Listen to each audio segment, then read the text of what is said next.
Hi everyone, thank you so much for coming back to my channel. It's Lola and I'm back with a brand new video. I took last week off because I really needed some time to figure out what it is that I really wanted to do with my channel and how I wanted to serve people.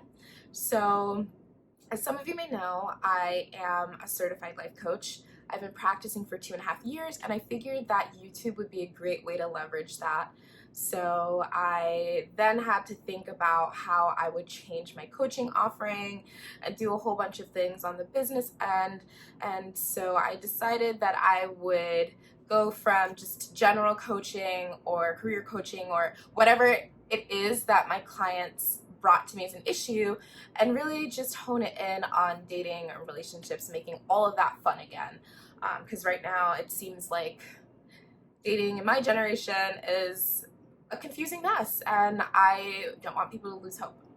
So that does not mean I'm no longer going to be making videos about plants. I mean, look at all this greenery. I can't deprive you all of that. But what I'm gonna do, I've already made a separate playlist for plant videos. I'll be giving updates from time to time, but the majority of my channel will consist of me helping people who write in with different issues. So if you're watching this and you have an issue that you'd like for me to address on my channel, something that you'd like for me to help you work through, please write into the email address that is in the description box and maybe I will read your issue out loud. So in that spirit, today's video is going to be about plants, but it's also going to be about what they taught me about love. I thought that would be a great way to kind of transition out of my mishmash of random videos and kind of steer it in the direction that I will be taking from now going forward. So if you would like to hear 5 things that plants taught me about love, then stay tuned.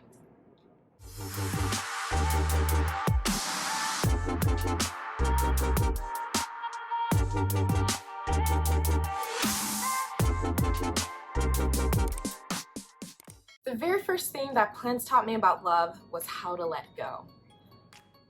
When I first became a plant mom, I was obsessed with this idea that every plant that I brought into my home would survive and thrive and I'd never had to get rid of them for any reason because I loved them and I really wanted them to flourish and I wanted them to be contributing factors to this urban jungle that I'm trying to create in my home. But I quickly came to realize that that just wasn't realistic, and some plants didn't do as well as others in my home environment, and it just wasn't worth saving them. Like, they were too far gone.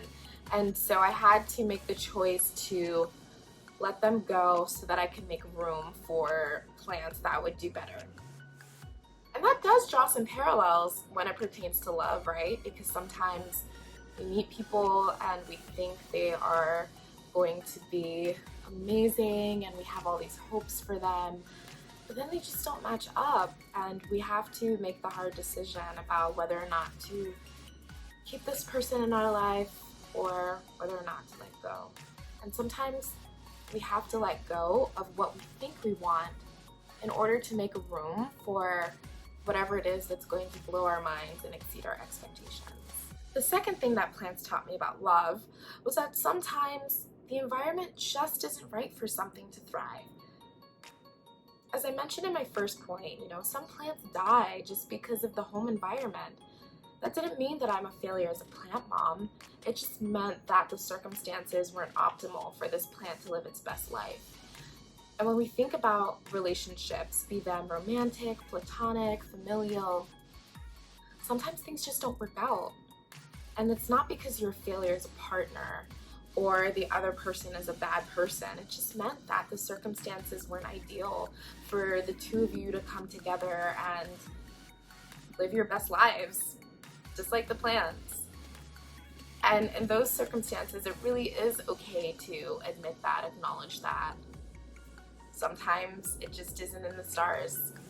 And when we begin to be honest with ourselves about what is working and what isn't, we begin to get a better sense of what does work for us, what helps us feel grounded, and the kind of energy that we want to bring into our lives. third thing that plants taught me about love is that this isn't just a one-size-fits-all kind of thing. When I was first learning about plants, I obsessively researched, what plants would thrive and what type of lighting, how often I should water each plant, etc. But I realized very soon that I just can't listen to cookie cutter advice from the internet. While some things are very, very helpful, in a lot of cases, I had to really get to know my plants, and I had to really get to know what works for them. And what's more, I had to get to know their leaves, I had to get to know their soil, I had to get to know the humidity levels around them. And if you look at my Monstera Joe Blahnik in the back, I could water her once every 1 to 2 weeks, as is recommended by the internet. But would that really be the best for her? I need to take into consideration, how much light she's taking in, how much she photosynthesizes, and in turn, how to water her based on that. Because if she was in a shadier spot, if she was in a place that was darker, I wouldn't need to water her as much because she wouldn't photosynthesize as much. And when you think about relationships, when you think about any interpersonal relationship, period, particularly romance, there's a lot of advice flying around on Twitter, on Instagram about what you should do versus what you shouldn't do in a relationship.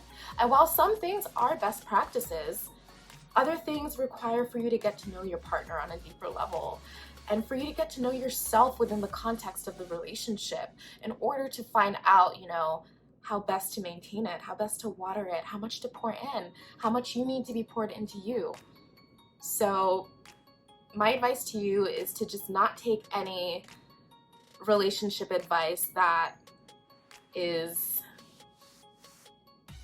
making sweeping generalizations on the internet that doesn't even take into account your specific situation and your unique combination that you have with your partner or partners.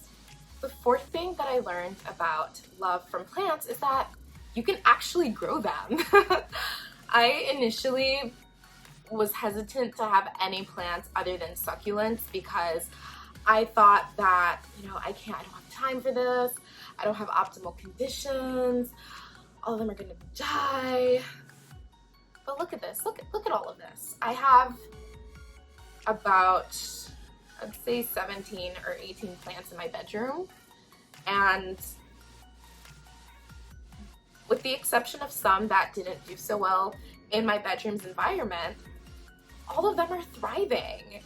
And it took me stepping out of my comfort zone and actually pushing myself and me falling in love with greenery and gardening and horticulture, botany, whatever it's called, to realize that, hey, if I can do this, anyone can. And so I used to be of this school of thought that, love was this difficult thing, I'd never be able to find it, it wasn't worth me finding.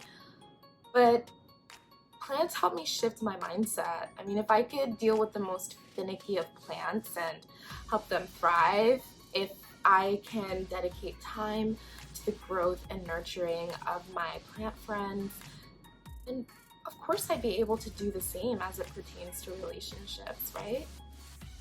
And you can too. You can, first of all, grow plants. I think that anyone can. If DMX could grow orchids, come on.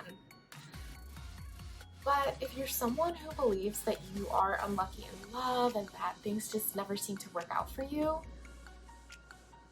change your mindset, You never know unless you push yourself out of your comfort zone. Like if you're someone like me who was always used to the most chaotic dating situations, I was just like, listen, if it's not chaotic, I'm probably going to be really uncomfortable and self-sabotage. But once I changed my mindset from that, once I realized that I really can have the type of love that I deserve, the type of friendships that I deserve, the type of relationships that I deserve and I really want, then it helped me move better and navigate that better. The last lesson that I learned from plants about love is that we really make room for the things that we want in life. So I'm going to use Joe Blahnik as a reference again, but she's a very large monstera. And when I saw her at Plantology 2 weeks ago, I fell in love. I knew that I wanted her. She was healthy. She had a bunch of new leaves coming in. And I wasn't sure where I would put her or whether or not I should have such a large plant in my home. I really wanted her, and I was willing to do whatever it took to make sure that she was comfortable. So I bought a little plant stand. I made sure to get rid of a couple of things in my bedroom that would no longer serve me a purpose, and I made sure that Joe Blahnik just felt at home. And for quite a few of my plants, I actually had to get rid of some stuff that really I didn't need anymore, but I was just holding on to. And when it comes to dealing with other people, you know, there's life. Life tends to get in the way, whether it's work, whether it's hobbies, it could be anything. But we really and truly make time for the things and the people that we want in our lives. It just is human nature. When we want something, we think about it constantly. We gravitate towards it. We want to be around it. And so remember that the next time you are in a situation with someone and you find yourself questioning whether or not they really want you in their life, remember, really take some time to remember that we do make room for the things that we want in life. And that doesn't mean that people can't be busy or have lives for themselves, but there is a difference between someone being busy and communicating that and keeping you in the loop, and someone just treating you like your satellite and not part of their world. That's all for this video. Thank you so much for watching. Don't forget to like, subscribe, comment, and share. Tell me in the comments, what are some of the things that you've learned about love that you'd like to share with others? Let me know. And don't forget to write in if you have any issues that you'd like for me to work through with you. If it could be a platonic relationship, a romantic relationship, even a family one, let me know. I'm here to help. And if you're someone who is actually interested in coaching, I will let you all know in the description box how to contact me. I work with millennial women who feel like their relationships are a mess. So if that sounds like you, then don't hesitate to reach out. We can schedule an exploratory call in which we determine whether or not we'd be a good fit, and I explain how coaching works to you and what you'll be able to get out of it. So I'll see y'all in my next video. Thank you so much. Take care.